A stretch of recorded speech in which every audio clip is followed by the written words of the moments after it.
Bom dia a todos, sou a Margarida Gouveia, responsável de comunicação da Câmara de Comércio.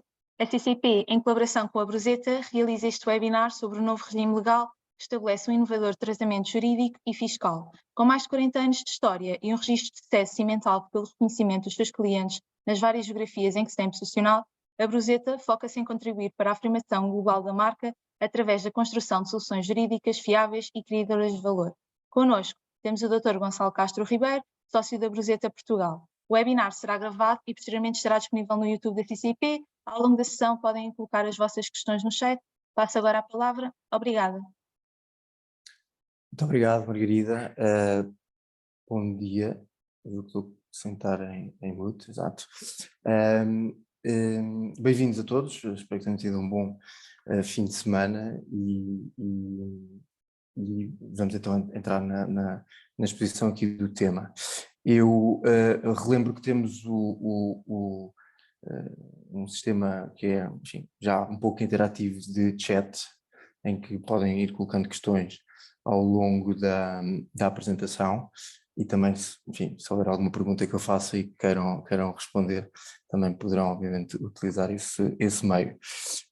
Nós temos aqui enfim, já como estava referido na apresentação inicial, no sumário, a ideia é um pouco abordar o regime novo que foi aprovado e que estará prestes a ser implementado, e darmos também aqui um pouco uma visão de alguns conceitos básicos, uma espécie de introdução, não exaustiva, porque este mundo é muito diverso e diversificado, ou seja, as coisas que funcionam do lado Atlântico nem sempre funcionam cá e vice-versa.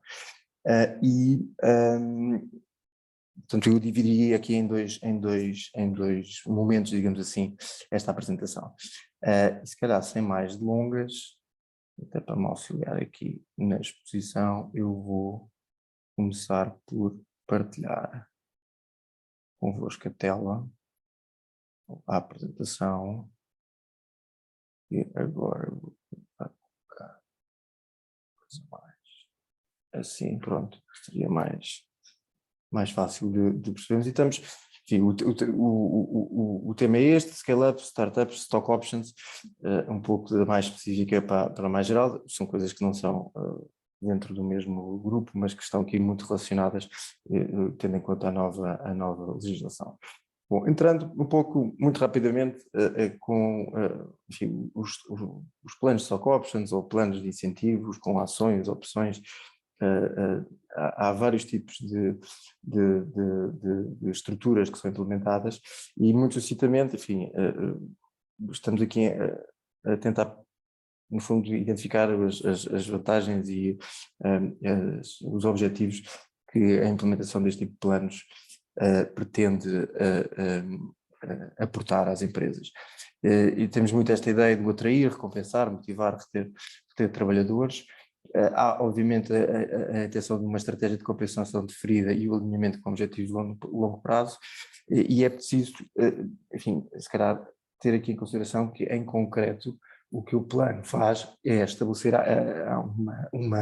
uma atribuição inicial e um benefício posterior. Essa é, se calhar, a pedra de toque de todos este tipo de planos, em que uma empresa define o seu plano de compensação ou de incentivo nesta parte, com a definição do plano de stock options e os termos e condições, e nos termos desse plano há uma exposição do colaborador à empresa, cujo benefício se verifica apenas mais tarde.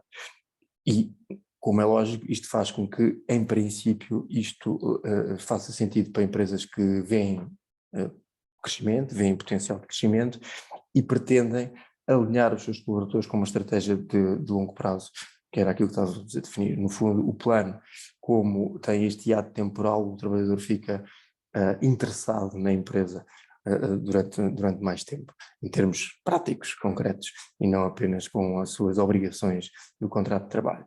Normalmente, isto envolve também uma necessidade de período de manutenção na empresa. Ninguém recebe stock options, vai-se embora uma semana depois e recebe o benefício, precisamente por isto, há esta intenção de alinhar a longo prazo. Outro dos pontos, que é um ponto que na prática também é muito importante e que acredito que tenha trazido muitos de vós a esta sessão, é de facto o benefício de um tratamento fiscal mais favorável, que é muitas vezes atribuído a este tipo de forma de remuneração em várias jurisdições. Enfim, as imagens em baixo tentam um pouco espelhar isto. São imagens que retirei da net e que têm, com alguma graça, a ideia de que mais do que a remuneração em concreto, o plano de carreira, um stock option de facto alinha de forma bastante evidente e palpável com a empresa os interesses do trabalhador.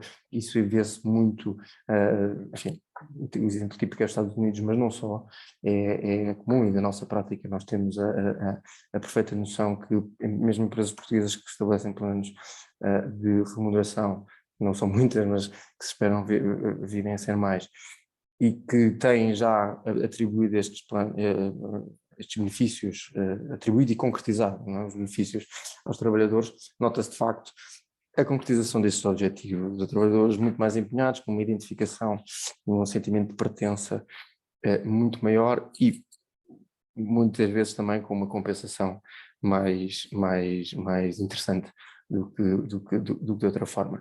E este regime novo, no fundo, também estabelece isso.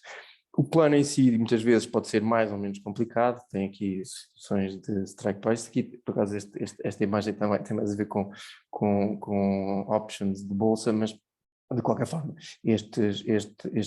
alguns destes conceitos aplicam-se também a planos de stock options, chamado strike price, o estar in the money ou out of the money, ou seja, um exemplo muito simples, uma opção que é estabelecida a 5 euros na atribuição, apenas será uma opção interessante quando eu consigo adquirir a mesma participação in the money, ou seja, se tiver um preço de aquisição na altura mais alto, porque no fundo vou estar a adquirir a opção a um preço mais baixo do que aquele que é o valor de mercado.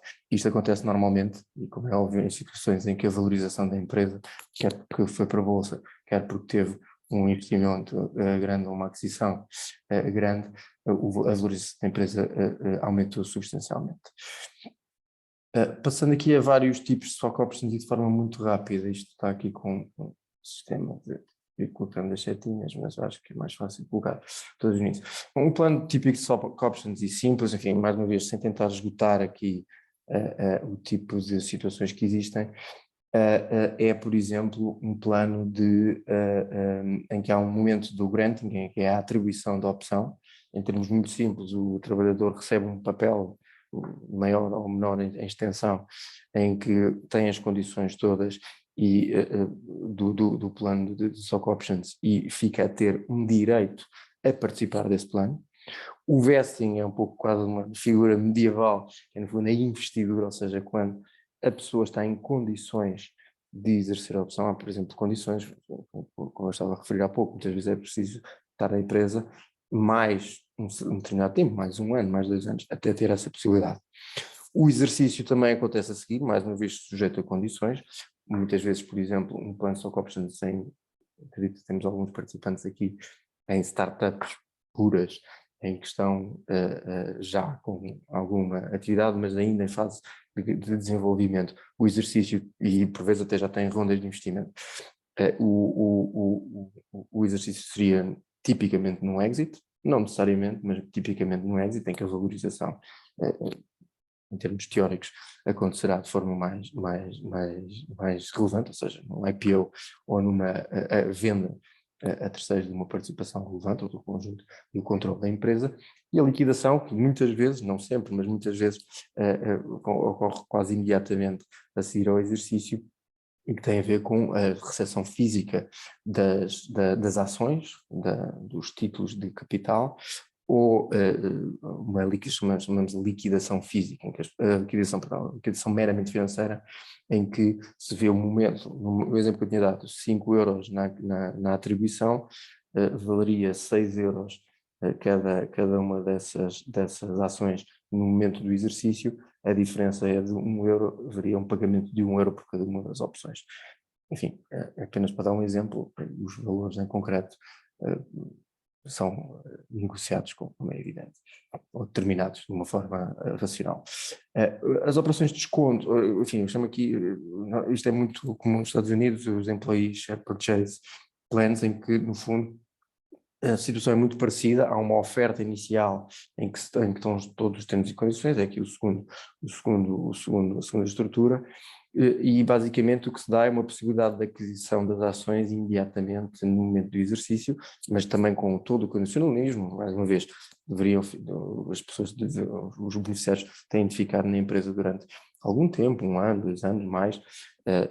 O vesting, no fundo, também a empresa estar nessas condições e a pessoa estar em condições de exercer, e quando exerce, em vez de exercer uma opção, compra apenas a ação, e depois a liquidação pode também ser feita de várias formas, designadamente pela liquidação financeira, em que se paga apenas a diferença, como tinha referido.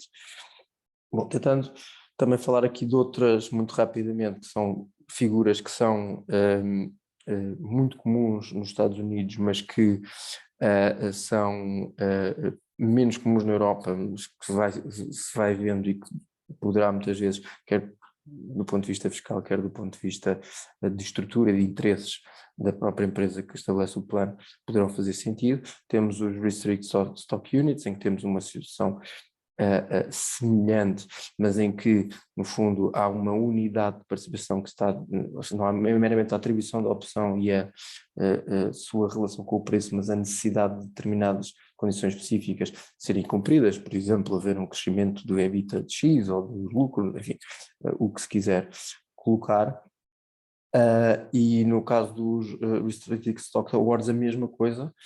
Portanto, há a necessidade de esperar e de verificar determinados requisitos de performance da empresa, mas há uma imediata atribuição da ação, só que é uma ação que fica restrita.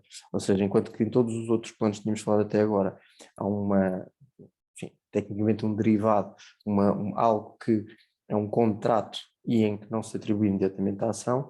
Neste caso, a ação é atribuída logo no início, mas fica com condicionalismos ao seu exercício. Em Portugal há algumas limitações a isto, mas fica com condicionalismos ao seu exercício até que ocorra o momento do vesting, em que normalmente essas restrições desaparecem e, portanto, não é necessário sequer exercer. Funciona de forma automática essa atribuição.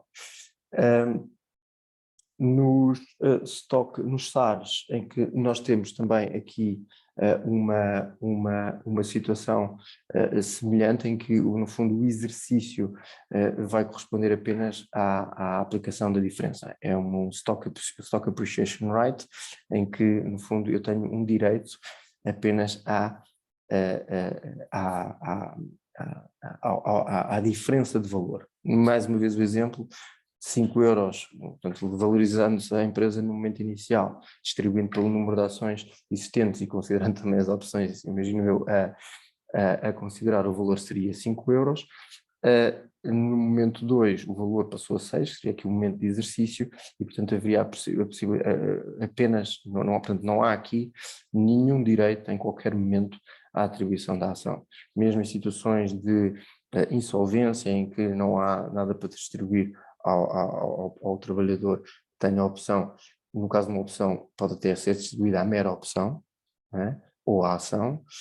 Neste caso não, neste caso há apenas um direito, e, portanto, são situações em que há apenas a possibilidade de exercício. Muitas vezes na liquidação acaba por se fazer uma recuperação desta situação, em que, apesar do direito ser apenas a apreciação do valor da ação, é possível estabelecer uma opção para a sociedade ou para o trabalhador de serem atribuídas efetivamente participações. Enfim, isto são algumas das situações mais comuns, mas obviamente este tipo de planos, enfim, comumente chamados por stock options, não se limitam a isso, são planos ligados à performance, com base em opções, com base em ações e outros, como vimos, podem ser muito variados, mas há alguns pontos que são mais ou menos comuns e que estão aqui. A determinação do preço, por exemplo, é um ponto obviamente fundamental. A determinação do preço é feita no momento da atribuição, com base numa avaliação atual da empresa. Depois há uma liberdade grande, obviamente, porque aqui temos uma grande facilidade de ajustar às situações em concreto, tendo em conta a lei por um lado, mas a lei acaba por ter apenas algumas limitações, mas também a prática, e portanto serem planos que sejam competitivos e interessantes para os beneficiários e uma perspectiva de mercado, no fundo. E, portanto, temos aqui a facilidade, quer no período de vesting, período de exercício, a questão da limitação do valor nominal para o preço de exercício, obviamente, nas situações em que as ações tenham valor nominal, não se vai fazer um preço de exercício abaixo do valor nominal, em princípio, enfim, não é que seja impossível atribuir mas não faz muito sentido. Depois o desconto ou o prémio a atribuir, é possível até haver situações de prémio, a forma de liquidação, como tínhamos falado, e os chamados lockups, que os lockups normalmente são referidos em relação às ações e não em relação à opção, mas no fundo o princípio continua a ser o mesmo do início, ou seja, manter o trabalhador interessado na empresa, committed com a empresa, fazendo parte, manter um sentimento de pertença com a empresa. Acontece muitas vezes que existe um período de opção de 5, 6 anos e depois existe a necessidade e o trabalhador exerce a opção, fica com a ação, mas torna-se impossível vendê-la durante um ano. Há considerações para isso, isso é normal acontecer e é, eu diria, quase muito importante que isso aconteça nas situações de ações em que já estão cotadas em mercado. E, por exemplo, isso pode acontecer mesmo numa situação de uma empresa que ainda não é cotada em mercado, porque, como eu tinha referido, muitas das situações em que o exercício ocorre, o exercício da opção, são situações de exit, incluindo um IPO. E, portanto, se eu tenho um trabalhador que está committed pela empresa durante o tempo em que está com a opção, mas ocorre o IPO, ou seja, o exit, ou seja, a possibilidade de exercer a opção. O trabalhador exerce a opção e vai imediatamente vender.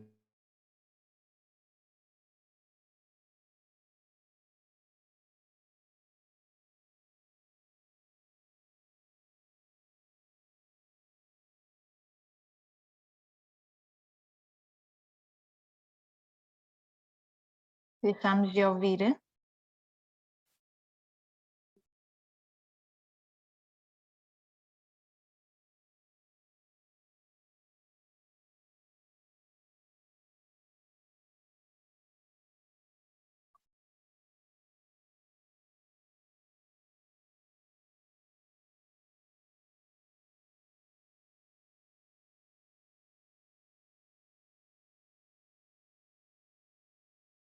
Vamos aguardar um bocadinho para que se possa estabelecer novamente a ligação.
Agora foi a Margarida que...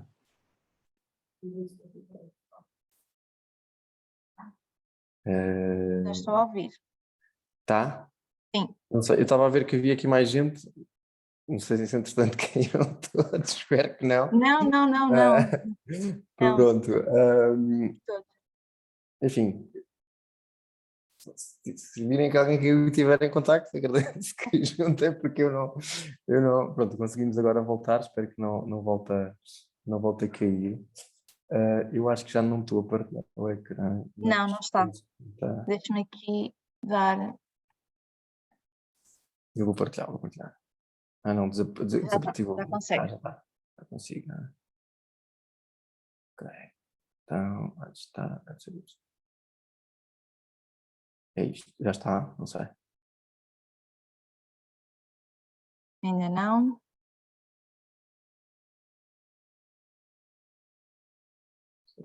Agora acho que sim, não é? Ainda não aparece. Está aqui, compartilhar. Era eu que estava. Agora sim. Agora sim, não é? Sim. Bom, então, não sei onde é que me perderam, mas falamos, eu acho que não vale muito a pena estar a voltar sem. Eu estava a falar aqui dos lockups podem ter interesse. No fundo, estávamos aqui atrás numa parte em que tínhamos falado dos vários tipos, estávamos a falar da flexibilidade que existe, embora haja situações de lei, situações de os planos deverem fazer sentido e deverem estar de acordo com o que normalmente se pratica para que, primeiro,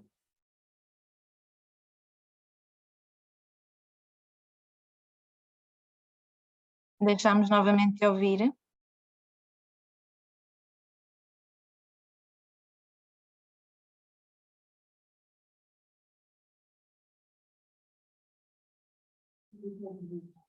Já está.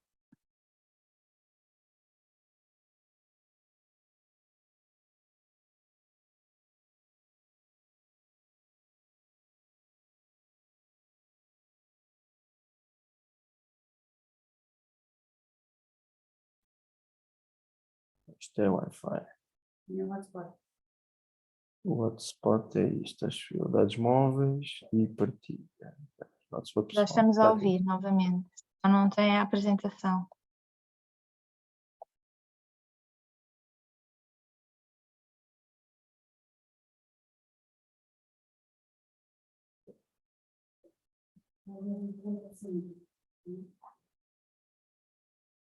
Ok, não sei se me estão a ouvir. Sim, sim, sim. Pronto, é que estávamos aqui com, em princípio agora com esta rede, vamos de conseguir continuar. Bom, então, vamos lá, outra vez. Está sem Havia a aqui apresentação. Sim? A Está sem apresentação a... consigo partilhar? Consegue... Nós não Consigo. estamos a ver. Ok, sou eu. Acho que vou conseguir agora. Já está. Espero que já esteja. É isto? Não.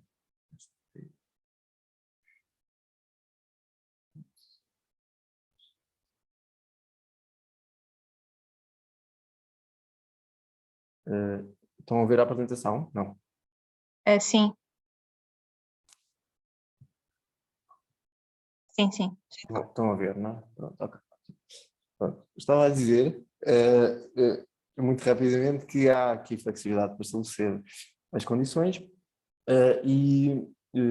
enfim, por razões de capacidade do plano funcionar na prática com os trabalhadores e os trabalhadores quererem gostar do plano, e algumas limitações legais, mas que não são, essencialmente a limitação é de prática, ou seja, a prática que normalmente se implementa neste tipo de planos, para que eles façam sentido, para que os trabalhadores tenham confiança no plano, estejam interessados nele. Incluindo aqui os lockups, os trabalhadores que não estarão totalmente interessados no plano, quando veem a sua situação isoladamente, lockup, ou seja, lockup é uma situação de, eu tinha falado, espero que não tenham perdido na altura, no início, de momentos em que o trabalhador tinha de continuar com a empresa, por uma perspectiva de longo prazo, para criar sentimento de pertença, em que o trabalhador estava com a empresa, tinha dado por X anos, 3, 4, 5 anos, 1 ano, depois recebia a ação, tinha uma opção durante esse tempo, chegava o momento do exit, para simplificar, a empresa valoriza-se imenso, o trabalhador chega e exerce a opção, o preço estava a 5, agora está a 55, valorizou imenso, faz sentido, está in the money a opção, faz sentido ganhar a diferença dos 50 euros por opção, e portanto fica com a ação por aquele preço. Se quiser vender imediatamente no mercado, ganha 50 euros, certo? Ou se tiver liquidação física, financeira, ganha imediatamente 50 euros. Se tiver liquidação física, essa ação colocada no mercado tem dois temas. Um é em situações de startups em que os planos de opções sejam relevantes, pode fazer e o exit tenha correspondido a um IPO, a empresa foi para o mercado, a colocação imediatamente das ações no mercado pode ter influência no preço, desvalorizando na prática a empresa, ou desvalorizando, ou colocando a empresa numa situação em que mostra desvalorização no sítio em que, a partir do IPO, conta mais a valorização que se faz da empresa. E, por outro lado, continua a haver a ideia de manutenção de espírito de pertença, e, portanto, não se recebe o stock option e vender logo. Mas isso, mais uma vez, há flexibilidade, ou seja, não é absolutamente necessário colocar sempre. Pronto, e depois há aqui outros temas, nós temos aqui, peço desculpa por estar em inglês, mas acho que isto hoje, por cima, pessoas interessadas por este tema, eu acho que não tem problema. Outros temas são, por exemplo, o insider trading, primeiro, quando temos situações de mercado, não é? Há aqui temas importantes. Eu, se tiver, por exemplo, um exit, mesmo sendo uma empresa completamente particular, se tem stock options que correspondem ao exit, eu acho que isso é uma situação a ter em consideração. Portanto, o insider trading, portanto, o crime de uso de informação privilegiada, aquela informação que não é divulgada e que tem influência no preço da ação. A outra situação que é importante na prática e que o que nós vemos é situações em que os stock options, no fundo, demonstram um historial relevante. Isso acontece muito cá em Portugal com empresas internacionais que têm os seus planos de stock options internacionais. Aí há claramente confiança. Também há claramente confiança quando os planos são delineados de acordo com a tal prática a melhor e a mais adequada em termos da adequação à situação concreta da empresa, porque senão, como temos aqui em baixo, enfim, o trabalhador pode gostar muito de stock options e da potencial valorização, mas nada é igual num determinado momento inicial ao pagamento do salário. E por outro lado, do ponto de vista da empresa também, isso nós notamos com empresas portuguesas, ainda há muito a ideia de, então depois como é que fica em termos de controle da empresa. E aí, enfim, com toda a sinceridade, os entrepreneurs e as pessoas envolvidas têm de enfim, perceber o que querem fazer. E há inúmeras formas de estabelecer planos de stock options, como referi, e há inúmeras vantagens e desvantagens que existem em cada um deles. Portanto, se pensarmos como é que eu ponho um trabalhador meu mais committed, com sentimento de pertença com a empresa. Seguramente ele terá, quanto mais poder acionista tiver, e portanto ações verdadeiras ele tiver, mais committed estará. Mas isso tem um custo de facto, haver partilha de poder, no fundo, dentro da empresa. Não é? Portanto, não queremos ninguém dar, como temos aqui na imagem abaixo à esquerda, dar poder a um parceiro, quem recebe ações torna-se parceiro, na proporção da sua participação, e que nós não consideramos que não tem o perfil indicado para isso. Mas há outras soluções, há as Phantom Shares, que não falámos, agora havia ali algumas estruturas que no fundo são muito semelhantes a isso, em que temos aquela situação em que, com uma liquidação meramente financeira, em que há apenas o pagamento da diferença, ou estou a lembrar do Stock Appreciation Rights, em que há apenas uma exposição à apreciação à valorização da empresa, é possível partilhar esse valor sem trazer as pessoas para uma situação de parceria acionista. Mas pronto, são vários temas. Agora, aqui o tema em concreto, portanto, isto tem a ver com as várias formas, podemos falar das várias formas que este tipo de incentivos existem, mas como sabem, um dos temas que existia em Portugal era o tema fiscal e a forma como o imposto era devido, ou a altura em que o imposto era devido, em que, ao contrário do que acontecia noutros locais, ou as possibilidades em que existiam noutros locais, em que havia a possibilidade de tributação logo no momento da atribuição da opção como elemento remuneratório, mas também existia a situação de apenas no momento da verificação do ganho, portanto do exercício da opção até da venda, é que haveria o facto fiscal, e portanto só aí é que seria devido o imposto. É importante perceber que este regime é um regime que está a ser aplicado, enfim, startups, scale-ups, e também aqui uma definição de business angel legal, mas que todos estes conceitos, e mais importante do que isso, o processo de reconhecimento apenas entra em vigor a 21 de novembro de 2023, portanto é uma boa altura para as empresas se prepararem, ver se faz sentido, se não faz, agora a seguir ao verão, ou durante o verão, pensar estrategicamente, porque, enfim, a definição por acaso era curioso, a primeira vez que eu li, confesso, achei curioso porque acho isso interessante porque há aqui uma mudança das definições,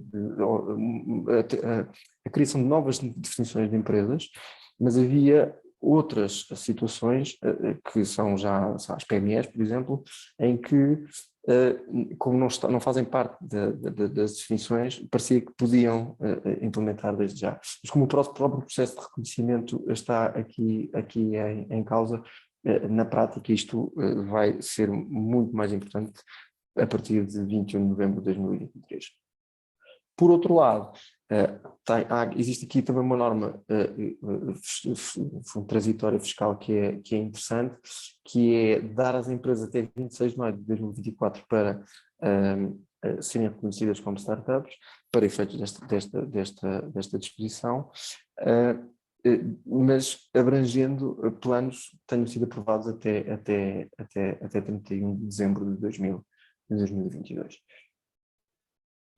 Depois há aqui alterações ao Código Fiscal de Investimento, mas que entrou em vigor apenas em janeiro de 2024 e que, enfim, não vamos ter tempo de abordar em concreto nesta apresentação. O Código do IRS o que estabelece é que, enfim, o regime especial que é agora estabelecido aplica-se especificamente às remunerações que aparecem nesta norma, no Código IRS, segundo número 3, a linha B, subalínea 7, em que se trata, por exemplo, das remunerações acessórias. É curioso aqui as remunerações acessórias que constituam este tipo de incentivos, stock options, vou chamar assim para facilitar.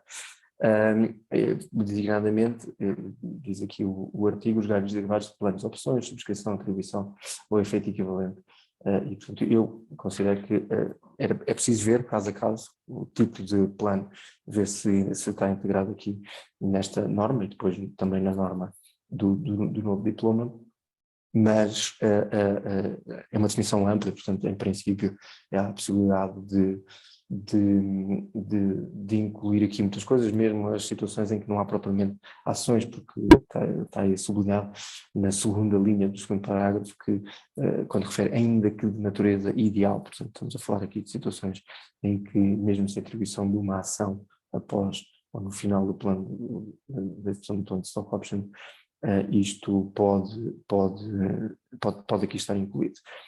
O regime especial estabelece basicamente que são apenas considerados 50% desses rendimentos e depois estabelece um momento fiscalmente relevante, como vamos ver a seguir, e que é, enfim, a meu ver, mais até do que a taxa, é o aspecto mais importante e incentivador para este tipo de soluções, para a implementação deste tipo de soluções.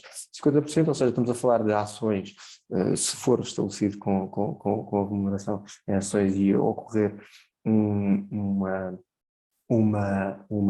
como vemos aqui no código do IRS, os ganhos derivados de planos de ações, há aqui a possibilidade de interpretar a situação como o facto fiscal devido neste momento, enquanto que no regime novo e vai contar uma de duas situações ligamente à alienação. E no momento da alienação, estando em causa ações, aplicar-se as taxas de 28%, sendo considerado apenas 50% de rendimento, na prática estará em causa uma taxa efetiva, digamos assim, de 15%, de 14%, obviamente, metade, e portanto bastante interessante. Estabelece que as participações sociais, portanto aqui ações, não estamos a falar de situações de liquidação meramente financeira, sejam mantidas por período não inferior a um ano, é um requisito para a aplicação do regime.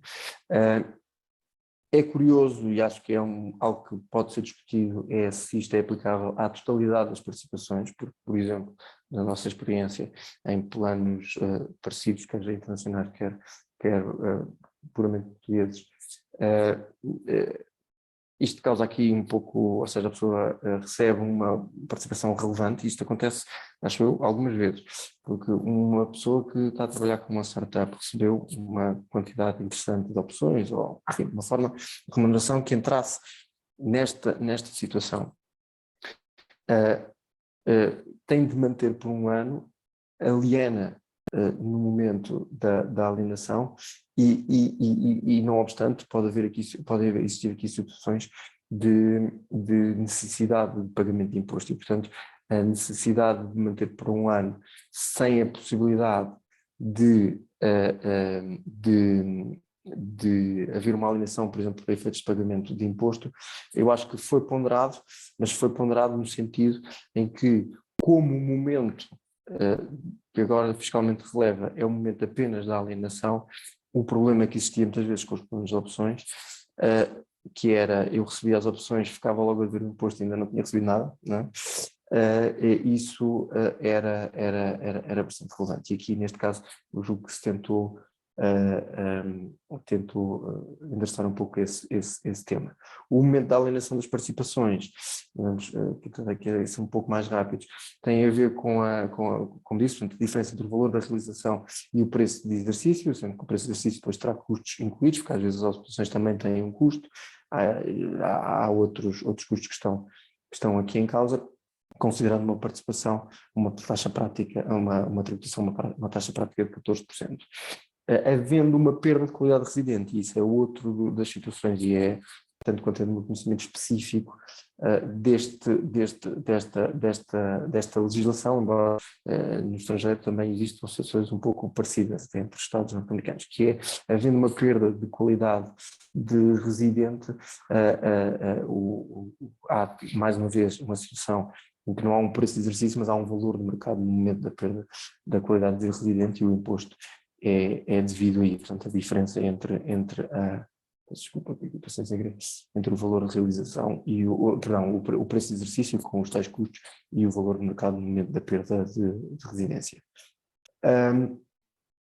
Depois estão excluídos do regime, eu julgo que muitas pessoas que estão aqui neste evento já sabem disto, os órgãos sociais, exceto em situações de PMEs, e os sujeitos passivos que tenham basicamente acionistas com mais de 10%, seja de capital, seja de direitos de voto, então alguém que tenha uma participação relevante, não falar qualificada, dentro da empresa. Depois há a necessidade, aqui esta entidade, a Startup Portugal, a entidade responsável pelo reconhecimento do Estatuto de Startup e Scale-up, que é uma entidade que no fundo, a partir de novembro, terão de ser enviados os pedidos de reconhecimento desse estatuto para as entidades poderem beneficiar deste regime.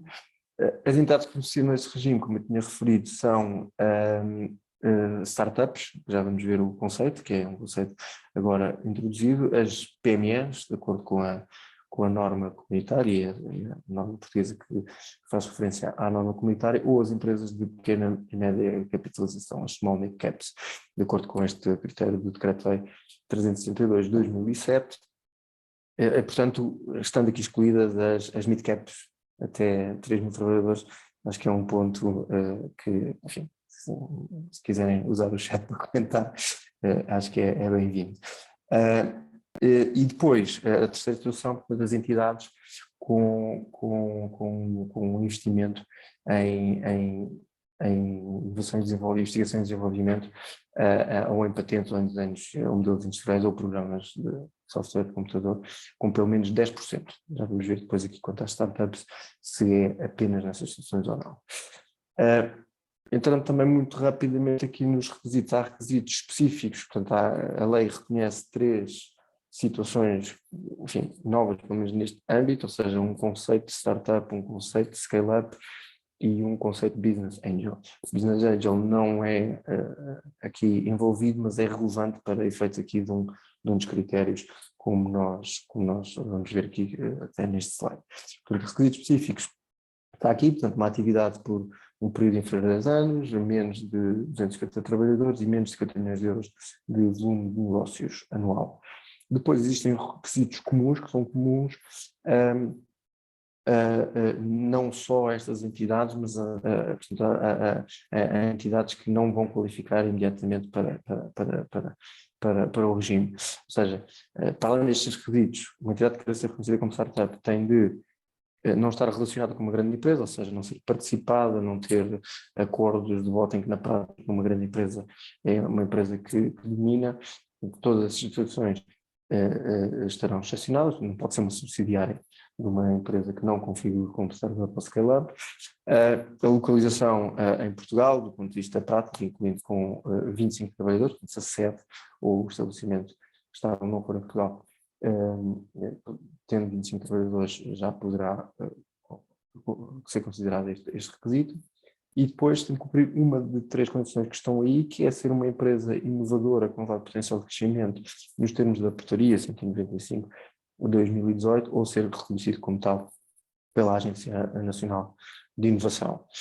Em alternativa, poderá ter concluído pelo menos uma ronda de financiamento para este tipo de empresas, nomeadamente Business Angel, não necessariamente capital de risco, mas de qualquer forma terá de ser uma ronda de financiamento em situação de capital de risco, com capacidade de desenvolvimento, etc. Foi excluído aqui as situações de promoção ou desenvolvimento imobiliário, havia as situações em que sociedades de capital de risco façam investimento em que se configure ainda com capital de risco nos termos da legislação aplicável às sociedades, aos fundos de capital de risco, mas que depois haja uma atividade que é de promoção imobiliária, essas entidades não poderão beneficiar deste regime. Ou tenham um investimento do Banco Português de Fomento. Em termos de alternativa a esta linha F, vou só voltar o slide para trás para se perceber qual é a linha F, portanto, esta uma das 3 seguintes condições, portanto, todas as outras terão de estar cumpridas. É uma declaração prévia emitida pela própria Startup Portugal, que é a entidade também junto à qual tem de haver o registro para reconhecimento do regime de startup, em que no fundo se reconheça que o modelo de negócio, ou os produtos ou os serviços são inovadores e o negócio é escalável e com um elevado potencial de crescimento. Depois, as outras entidades são as entidades scale-ups. Vendo aqui este slide, portanto, são as entidades que não cumprindo os requisitos previstos nas linhas A, B e C. Agora vamos voltar ao slide para trás para vermos, mas observam os vários requisitos, depois reúnem as condições necessárias para a obtenção da certificação Tecvisa.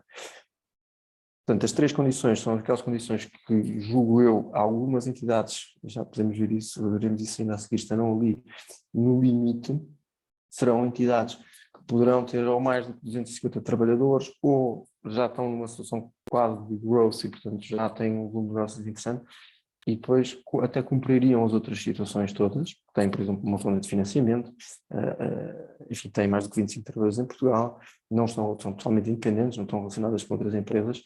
Essas situações são situações de scale-up, não situações de startup.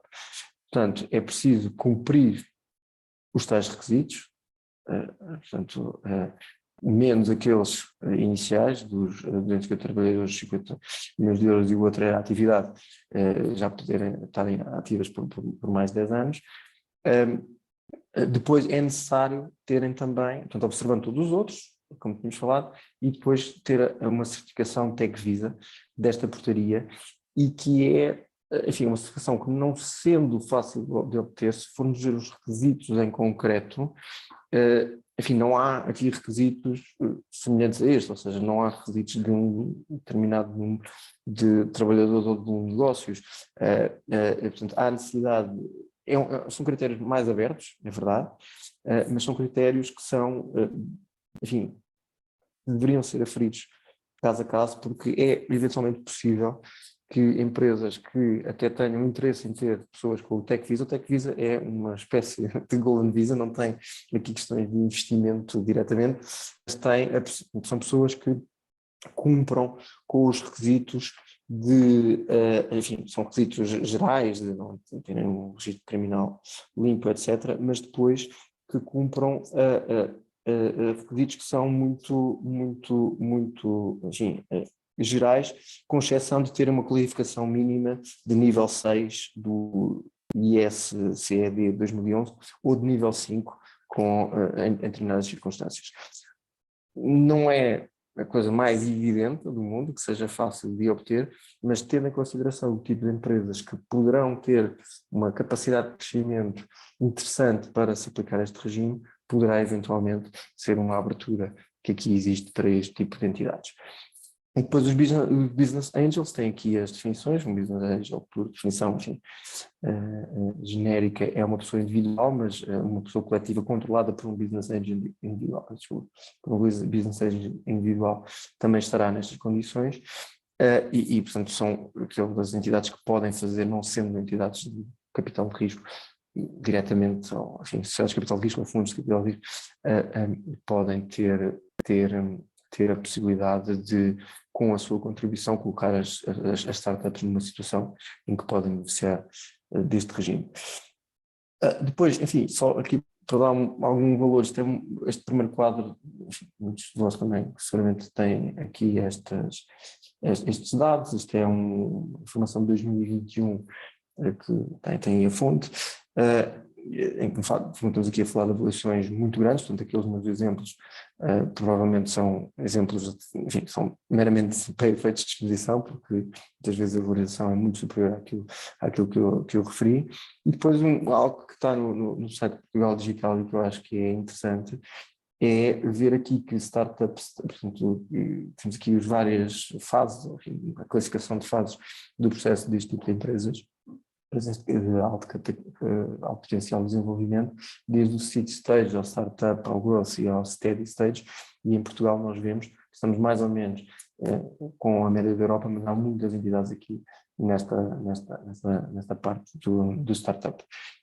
E, portanto, de facto, há aqui sítio para desenvolver. E depois há aqui, no fundo, um quadro que é o in and out de quem é que está in and out neste regime. E, portanto, dentro das PMEs, desde que estejamos uma das três, de acordo com as normas comunitárias e o Decreto-Lei Nacional, estão dentro. As small mid-caps, como tínhamos referido, estão dentro, mas as mid-caps estão fora. Foi considerado isso. As situações em que haja um investimento em investigação e desenvolvimento, potencialmente estão dentro apenas quando esse investimento é a 10%, mas aqui tem um lapso, porque no fundo este 7,5% está aí a mais, portanto é 10% está indo, 7,5% está alto, mas o 7,5% desde que haja a implementação de Tech Visa, essas scale-ups podem entrar. E, portanto, há aí uma possibilidade de funcionamento. E com isto, e pedindo desculpa pelos atrasos, enfim, numa sessão que se pretende para ouvintes altamente espectadores altamente tecnológicos, bom, certamente compreenderão que o sistema tem estes problemas às vezes, e eu deixava um pouco, eu não confesso que aqui ajuda, confesso que não tenho aqui o acesso às Q&As, mas já tenho agora. Pronto. Consegue? Temos aqui um comentário sobre constrangimentos do online, é verdade, é isso mesmo, lá está, aqui está a prova de como ainda não tinha visto, a prova de como as pessoas sabem que o online tem estes problemas.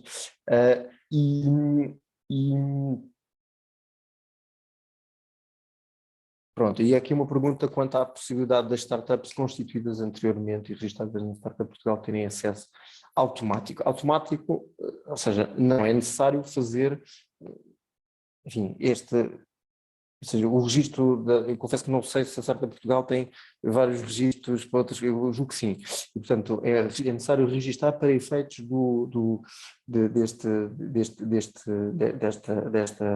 desta legislação, e depois, enfim, o registro apenas é concedido se houver o cumprimento dos requisitos que eu acabei de expor. Portanto, a partir daí, sim, depois é uma questão de haver comunicação com os trabalhadores, e no fundo será algo que deveria constar dos próprios documentos do plano de stock option, com essa informação sobre o regime aplicável, da possibilidade de beneficiar deste novo regime. Portanto, sim, portanto, essas startups que tenham, a partir de novembro de 2023, feito o registro, é preciso verificar se têm os requisitos numa daquelas situações de fazer o pedido de registro, e a partir daí tem acesso ao regime, porque depois o sistema entre si tem formas de verificar se a entidade está ou não registada. Pronto, a vantagem objetiva são as duas que pronto, tentamos referir ali, são uma, apenas 50% do ganho. Uma pergunta aqui da Helena Magno, o Bruno Correia fez a pergunta inicial e agradeço. A Helena Magno está a fazer esta pergunta das vantagens objetivas e são essencialmente duas. Uma, muito importante na prática, em vez de haver uma pessoa quando recebe um ganho de uma stock option que atualmente paga, e portanto vende a sua ação, paga 28% de IRS, passa a ter uma possibilidade de pagar apenas, na prática, 14%, porque apenas 50% do ganho é que é relevante. Segundo aspecto, é um aspecto que é mais técnico, mas que é muito relevante, porque passou a ser claro que o evento fiscal, assumindo aqui que a pessoa continua residente, não há saídas do território nacional, a pessoa que recebe a stock option, e fica à espera um tempo. O sistema é mesmo assim. Em vez de haver um evento fiscal gerado no momento da atribuição, é apenas no momento da venda. Okay? E, portanto, isso faz com que, e o ganho é o correspondente à diferença entre o valor de venda e o valor, ou o custo total, digamos assim, de compra. O custo total de compra, acho que seria muito específico para abordarmos aqui, a lei não está muito desenvolvida nesse aspecto, mas é possível dizer que a maior parte dos custos estariam envolvidos. Eu não sei se, entretanto, aqui mais para baixo. Aqui a outra é há mais entidades abrangidas que anteriormente, sim, ou seja, portanto, portanto, essas duas vantagens existem, mesmo acho que já tinham o sistema de stock options. Portanto, o sistema de stock options é uma decisão de gestão, portanto, qualquer entidade pode estabelecer um sistema de stock options. Não era muito desenvolvido em Portugal, e não tem sido desenvolvido em Portugal, está para provar que este sistema vai ser um incentivo, mas não tem sido desenvolvido. Designadamente, um dos pontos é este, é o problema do momento do facto fiscalmente relevante. E esta legislação, de facto, muda. Tem o problema da abrangência, ou seja, há muitas entidades que poderão não estar dentro, mas de qualquer forma, claramente, respondendo diretamente à sua pergunta, há muitas que podem estabelecer, por exemplo, entidades que, como eu estava a falar, as scale-ups que têm mais do que 50 milhões de euros de faturação, têm mais de 250 trabalhadores, é um tema, ou entidades que existem há mais de 10 anos, que não podiam estar dentro deste sistema, se fosse apenas aplicado às startups, nas scale-ups, desde que depois tenham o sistema de Tech Visa, podem também aderir. Portanto, sim, aumenta. Não sei percentualmente em concreto qual é que é, mas terei todo o gosto em tentar perceber em maior detalhe e partilhar a seguir por e-mail. É comum haver processos de compra, contratos de compra, sim, de ações condicionadas de ações particulares da empresa por parte da empresa ao funcionário titular. É uma pergunta do Miguel Andrade. Ou seja, a empresa pode comprar por X ações de colaboradores, certas condições de evolução do trabalho do trabalhador. Bom, isto é, vou-me pronunciar apenas sobre a questão, enfim, fiscal, já estou um bocado fora do tema, mas na parte de o estabelecimento deste tipo de planos que levam à capitalização e desenvolvimento da empresa. Quanto ao contrato de trabalho em si, quer dizer, as condições de evolução do trabalhador não são as normais numa situação do plano de stock options. O plano de stock options puro tem a ver com o commitment face à empresa e o desenvolvimento da empresa. Okay? Agora, eu sei, estou a falar um pouco de experiência, que há inúmeras situações de remunerações variáveis que estão ligadas à evolução do trabalhador. Portanto, pode ser uma das condições do plano de stock options que haja determinados critérios ligados ao trabalhador que são implementados. Se é o mais comum de acordo com o que eu tenho visto, não é. Normalmente, esse tipo de considerações são relevantes para o momento inicial, ou seja, um trabalhador que é um trabalhador que produz bem, que tem umas avaliações excelentes, enfim, de acordo com os critérios, mais objetivos ou menos objetivos, se calhar recebe mais opções do que um trabalhador que tenha recebido menos. Mas a partir do momento em que recebe aquelas opções, o resto do período vale a empresa. Não é? E, portanto, no momento em que ele exerce a opção, em princípio a empresa valorizou-se e vai ganhar dinheiro por causa da empresa no geral. Mas, enfim, os custos podem ser... Pois, boa pergunta da Helena Magno, os custos que podem ser elegíveis para adicionar ao valor da aquisição. Eu não tenho uma resposta definitiva, a lei é bastante restrita naquilo que refere especificamente, porque fala aqui de... Deixa-me só lê-la, porque senão...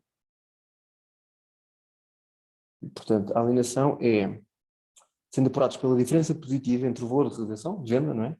E o preço de exercício da opção, acrescido do que haja sido pago para a aquisição dessa opção. Okay? Portanto, parece que é o preço, o que haja sido pago, não fala o preço da aquisição. Portanto, nós achamos que há aqui alguns outros pontos que, sei lá, se houver uma comissão de gestão por uma razão qualquer, isso também deveria estar incluído no preço, mesmo que não seja expressamente o preço da opção. Eu estou a ver que temos aqui várias perguntas e que eu desde já agradeço.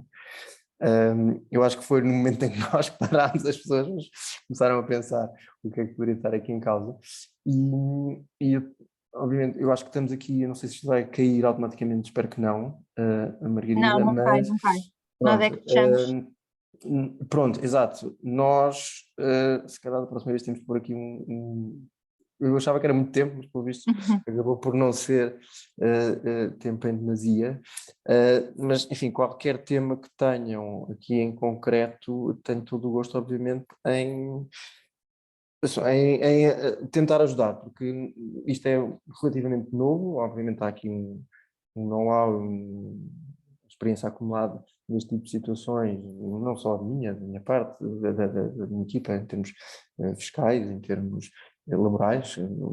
Algumas das perguntas mostram bem que isto é multidisciplinar e temos todo o gosto em ajudar a tentar compreender e ver quais é que seriam as melhores soluções, sem termos aquela pergunta há pouco de que custo é que estão aqui em causa. Não temos ainda respostas definitivas, mas temos experiência e temos, para além disso, a certeza de que mesmo as entidades competentes vão ser bastante